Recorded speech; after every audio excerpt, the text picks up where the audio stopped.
selamat pagi Sobat Oki. Kali ini jumpa lagi bersama saya Tira Sapira. Dan saya tidak sendirian, tetapi bersama rekan saya yang tentunya di acara Opi, obrolan penuh inspirasi. Oke Sobat Opi, kali ini kita sudah kedatangan dengan salah satu narasumber yang katanya ini dia merupakan mahasiswa yang menjadi inspirasi tentunya bagi mahasiswa lainnya. Langsung aja kita kenalkan Kak Nabila Riyadi. Silahkan boleh perkenalkan diri Kak. Perkenalkan, nama saya Nabila Riyadi Pertiwi Putri. Saya berumur 21 tahun. Saya mengambil jurusan jurnalistik di Fakultas Dakwah dan Komunikasi UIN Jakarta. Untuk saat ini Kak Nabila semester berapa? Aku semester 6. Udah mau akhir dong ya Kak? Iya, udah mau akhir nih. Kalau kamu Pi, udah? Aku udah S5. Wah, bukan S2 dong.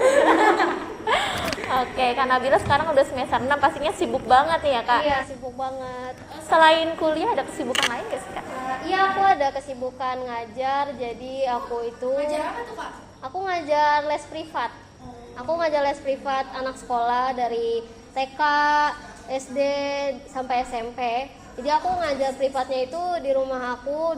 Biasanya kan aku ngajar itu dari pagi. Cuman karena semester 6 ini aku ada KKN juga, jadi aku ngajarnya itu malam dari jam 6:30 sampai jam 8. Luar biasa ya, benar-benar Berarti menjadi sangat inspirasi. produktif sekali ya Kak Nabila ini. Benar, Ya, dia selain alhamdulillah. menjadi mahasiswa juga bisa mengatur kegiatan lainnya seperti tadi mengajar. Terus apa lagi Iya. tadi?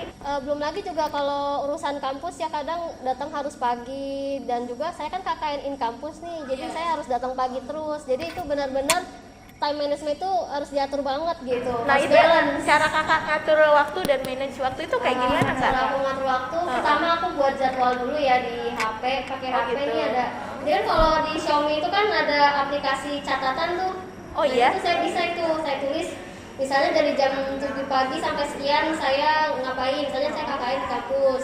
Nanti siang saya ngapain gitu. Kadang kalau saya lupa, saya pasang alarm. Saya tulis pas misalnya jam 8 malam nih, oh ada ngajar, ya udah saya pasang. Jadi saya ingat di situ, jadi nggak lupa juga. Tadi yang kakak bilang juga kan di semester akhir ini bakal ada kegiatan KKN tuh Kak. Iya benar. Nah itu untuk persiapan KKN-nya gimana tuh Kak? Untuk persiapan KKN, kalau aku kan KKN in kampus ya, mungkin Oh, di kampus. mungkin persiapannya itu lebih ke fisik, mental, dan juga mungkin lebih ke situ kali ya. Kalau misalnya dari segi materi sih nggak ada sih kayaknya, paling ya kita harus siap-siap juga gitu. Jadi harus standby, harus on time. Kalau misalnya kayak belajar gitu kan enggak ya, karena kan kita kan mengabdi menjalankan program kerja yang ada di sana, jadi betul-betul harus bertanggung jawab. Seperti itu. Oh iya Kak, terkait kesehatan mental nih, menurut Kakak kesehatan mental seperti apa sih yang harus Kakak persiapin untuk KKN kampus ini? Kalau untuk kesehatan mental, mungkin karena kelompoknya itu beda-beda orang ya kan, nggak kenal. Kadang kan kalau perempuan itu kayak insecure gitu kan, suka Oh, iya. suka insecure. Kamu suka kayak gitu kan Pi? Pasti Oh, sering pasti. banget ya. Ya suka insecure ngeliat, ih kok cantik banget ya, atau enggak kok dia bisa ya walaupun begadang masih bisa energik, sehat gitu, walaupun tugasnya banyak kan. Kadang perempuan insecure kayak gitu tuh. Iya. Kasih biasanya gitu kalau kesehatan mentalnya. Cuman karena saya tahu saya overthinking, insecure, saya harus menghilangkan itu gitu. Saya tanamkan dalam diri saya itu bahwa semua manusia itu sama gitu, pasti Iya, punya betul. keunikan, punya Betul. kelebihan. Dengan kelebihan itu bisa menutup kekurangan kita. Aku seperti setuju itu. banget sama Kak Nabila. Jadi Sobat Oki, kita sebenarnya boleh aja insecure, tapi bukan berarti dalam hal fisik ya. Mungkin kita bisa dalam hal kemampuan, itu akan menjadi semangat kita dalam meraih Kesuksesan, nah, betul. cita-cita masa depan. Iya. Selain itu Kak, kesibukan lain di kampus, kegiatan apa aja sih yang Kakak ambil? Mungkin ekstrakurikulernya atau KKN dan lain sebagainya itu apa? Kalau KKN kan tadi udah ya, aku KKN kampus itu kan anggotanya kelompoknya beda-beda ya. Tapi alhamdulillahnya aku satu kelompok dengan anak jurnalistik. Oh gitu. ada ya satu jurusan? Nah, jadi lebih akrab, lebih ngomongnya itu lebih bisa gitu loh, lebih cepat gitu. Walaupun kita juga harus berkenalan dengan yang lain. Iya gitu. pastinya tentu beradaptasi. Karena dengan anggota yang berbeda itu, jadi kita punya wawasan yang luas, bisa sharing, bisa oh tahu ini loh, kita jadi tahu itu loh gitu. Jadi yang kita nggak tahu jadi tahu gitu. Kalau misalkan untuk kegiatan di kampus misalnya organisasi gitu, dulu aku pernah ikut lembaga pers namanya LPMIS itu. Di situ aku juga jadi anggota, aku buat berita, aku ikut rapat, ikut diskusi dan sebagainya. Kalau untuk ngajar sih sampai sekarang alhamdulillah aku masih ngajar. Masih ngajar. Tapi kalau untuk yang di lembaga pers tadi sampai saat ini kakak masih bergabung di sana? Kalau untuk saat ini saya sudah tidak bergabung karena waktu itu saya ada kendala di mana bentrok dengan jadwal kerja gitu. Wow. Jadi saya Saking sibuknya ya kak. jadi saya harus mengorbankan Ya kerja Allah. atau organisasi ya. Jadi ya udah saya korbankan Nah, aja. kak, terkait kesibukan kakak nih, itu kalau misalkan kakak lagi ngadepin masa-masa sulit kayak gitu, kayak misalkan bingung nih mau pilih kerja atau kuliah, itu kakak kayak gimana tuh?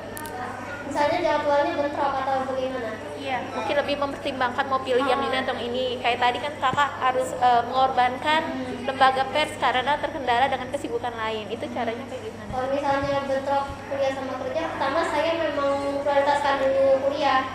Karena kesibukan saya kan paling banyak itu di kuliah, jadi saya mengedepankan dulu kuliah pendidikan. Kalau untuk kerja nanti belakangan masih bisa nego lah sama Iya. ibunya yang kerja bisa gitu. Kayak gitu sih. Tapi kalau cukup menarik ya, kita bisa kuliah juga bisa sambil kerja. Dan waktu kamu Epi, waktu kamu kuliah sempat kerja nggak? Kalau aku sih paling kayak ngajar-ngajar aja sih. Oh sempat ngajar juga ya. Cuman mungkin nggak sesibuk Nggak Kak sesibuk Nabila. Kak Nabila ya, karena kan emang fisiknya juga aku kan kurang kuat ya. Jadi kayak gitu. Ya karena fisik kita kan beda-beda ya. Iya betul. Kadang juga begadang, belum lagi nanti ngerjain yang lain seperti itu. Nah, di tengah kesibukan kakak ini, udah gitu semester 6 banyak banget tugas, dan dari dosen pasti kan tugas-tugas terus. Itu gimana kesehatan kakak? Misalkan apakah pernah stres? Kalau stres ya udah pasti. Pasti ya. Udah pasti Semua orang. stres. Udah Nah kalau pasti. untuk healingnya tuh kak, gimana kalau kakak lagi stres banget tuh Aduh, healingnya healing. gimana versi kakak? Kalau healing sih biasanya di rumah dengerin musik, nonton film. Kalau jalan keluar sih paling naik motor gitu. Liburan gitu, jalan-jalan sama cowok. Kalau boleh tahu kakak punya ini nggak nih? Kayak gitu aja. Kalau liburan sendiri sih belum pernah. Cuma kalau ketemu teman-teman hangout gitu mah iya. Itu bisa sih jadi pelarian. Oh iya, dari tadi kita ngobrol sama Kak Nabila, belum tahu nih Kak Nabila tinggal di mana. Oh iya, aduh saking seru. Saya Saking sampai asiknya lupa. ya. Oke, Kak Nabila tinggal di mana sekarang? Aku tinggal di Petukangan, Jakarta Selatan. Oh, dari kecil emang asal sana atau? Iya, Oh, dari Petukangan tuh di daerah Jakarta? Jakarta Selatan. Jakarta Selatan ya. Paling ujung. Paling ujung. Dekat Tangerang. Kalau yang pernah ke Tangerang pasti tahu Petukangan Selatan. Iya. Aku sering ini sih, sering ngedengar itu daerah sana tuh. Iya. Cuman belum pernah ke sana. Ayo dong Kak main. Boleh, boleh. Iya, kita atur waktunya aja. Ya, kawan-kawan main ya Kak. Iya Boleh. Awal mula kakak bisa tertarik masuk itu kenapa sih? Ini diceritain dari awal banget nih, dari SMA. Sebenarnya kalau dari awal SMA kan saya dapat SNM. Itu tuh aku sebenarnya pengen ngambil di Malang.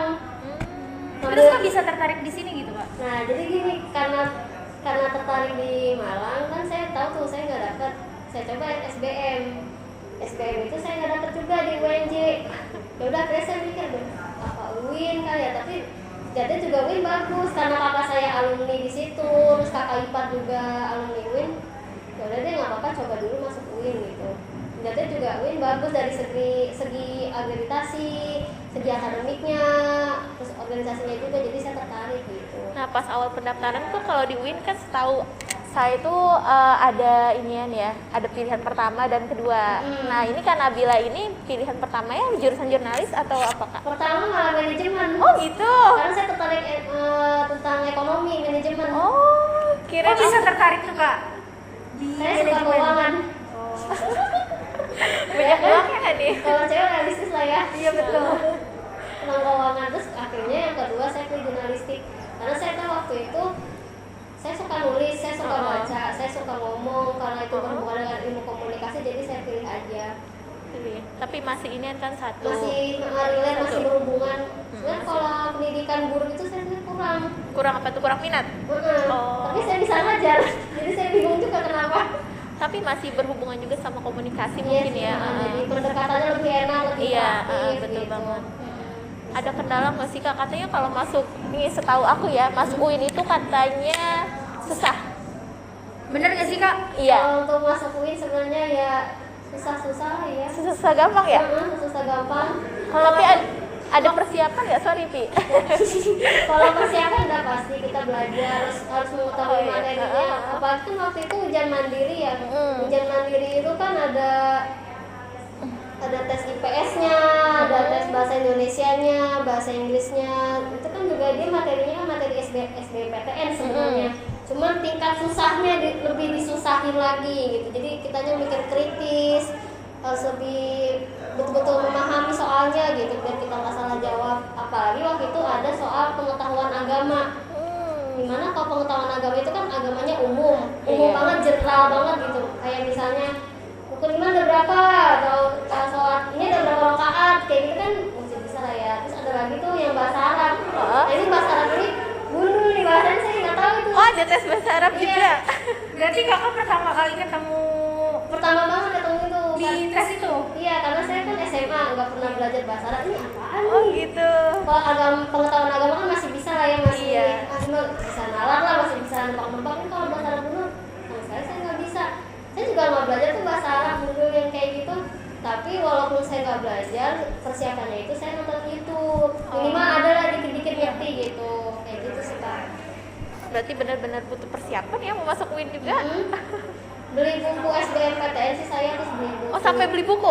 Itu harganya berapa Kak buku? Kalau SBMPTN sih waktu itu kisaran 2,5, 250.000. Itu Iya. belinya di dari sini atau di luar? Di luar, aku di Gramedia. luar. Kalau untuk kan sebenarnya kalau di UIN itu ada dia kayak yang jualan buku. Iya benar, biasanya ada mahasiswa yang jualan buku tuh Saya Kak. malah nggak beli buku karena saya ngapain gitu kan, materinya sama. Waktu itu saya Apa mikirnya udah kayak saking gitu. pinternya kali ya? Entah, waktu itu saya mikirnya kan materinya sama, jadi saya ngapain Oh, beli iya. gitu.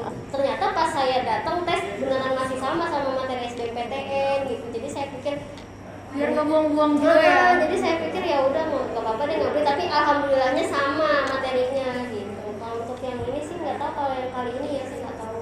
Oh ya, terkait soalnya nih kak, menurut kakak soal yang paling susah tuh soal pelajaran apa tuh kira-kira? Bahasa Arab dulu sih, kalau matematika ya lumayan lah.